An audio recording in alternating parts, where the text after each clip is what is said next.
ആൽമരവും പനയും കടപുഴകി വീണു. തേവലക്കര അരിനെല്ലൂർ കളങ്ങര കണ്ണകത്തുകാവിൽ നിന്ന ആൽമരവും പനയുമാണ് കടപുഴകിയത്. സമീപത്തെ വീടിന് മുകളിലേക്കാണ് മരം വീണത്. 3 വൈദ്യുതി പോസ്റ്റുകളും ഒടിഞ്ഞു. തേവലക്കര അരിനെല്ലൂർ കളങ്ങര കണ്ണകത്തുകാവിൽ നിന്ന ആൽമരവും പനയുമാണ് കടപുഴകിയത്. കാവിന് സമീപത്തെ മോഹനൻ എന്നയാളുടെ വീടിന് മുകളിലേക്കാണ് മരങ്ങൾ കടപുഴകി വീണത്. ഇത് അവരോട് കുറെ കാലം കൊണ്ട് തൊട്ട് ഈ ദേവപ്രസരം കഴിഞ്ഞ് അന്ന് മുതൽ പറയുന്നുണ്ട്, നമ്മളിത് മുറിച്ച് മാറ്റുന്ന പറയും. ഇത് ഒരാഴ്ച കൊണ്ട് ഇത് ഒടിഞ്ഞുകൊണ്ടിരിക്കുന്നവരും അവരെ അറിയിക്കുന്നുണ്ട്. അവരെല്ലാവരും ഇത് കേട്ട് മടിവെക്കുന്നതല്ലാതെ ഇന്നലെയും വാളുകൾ ഓടി അതിലെ കൂടെ പോയി.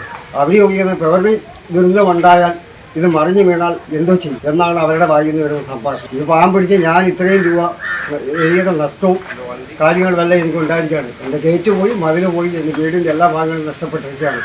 അവരോട് പറഞ്ഞു ഞാൻ കുഴഞ്ഞു, നാട്ടുകാരെ കുഴഞ്ഞിട്ടും അവർ ഇതിനും ചലിക്കാതിരിക്കുകയാണ്. അവരോട് ചോദിക്കുമ്പോൾ എല്ലാം അവർ പറയുന്നത് പ്രകൃതി ദുരന്തമുണ്ടായാൽ സംഭവിച്ചാൽ എന്ത് ചെയ്യും, അതാണ് അവരുടെ ഒരു വാക്ക്. ഈ വാക്കിന് നമുക്ക് പറയാൻ പറ്റുമോ? ഇപ്പോൾ ഇത് വീട് ഇത്രയും നഷ്ടങ്ങൾ എനിക്കുണ്ടായി, ആ നഷ്ടപരിഹാരം അവർ തന്നേ പറ്റും. എൻ്റെ മോള് ഇറങ്ങി ഓടി അവിടെ എനിക്ക് രക്ഷപ്പെടുത്തി തന്നു. എൻ്റെ കുഞ്ഞാനകത്തിരുന്നേതായിരുന്നു. എൻ്റെ കുഞ്ഞാനകത്തിരുന്നേതായാലും വന്ന് സംഭവിച്ചു വാങ്ങി എന്ത് ചെയ്താൽ അതേ നിൽക്കുക. വീട് മൊത്തത്തിൽ കണ്ട് പുറത്ത് കിടക്കുക, വീടിൻ്റെ പുറത്തോട്ട് കിടക്കുക. ആ മരം എല്ലാം ഒടിഞ്ഞു, കാവിനകത്ത് നിന്ന് വള്ളിയും അതും എല്ലാം പനയെല്ലാം ഒടിഞ്ഞ് പെരട പുറത്ത് കിടക്കുക. അപകടത്തിൽ 3 വൈദ്യുതി പോസ്റ്റുകൾ ഒടിഞ്ഞു വീണു. ആർക്കും അപകടമില്ല. അഗ്നിരക്ഷാസേന, KSEB ഉദ്യോഗസ്ഥർ ഉൾപ്പെടെ എത്തിയാണ് മരങ്ങൾ മുറിച്ചു നീക്കിയത്. News bureau, Chavara.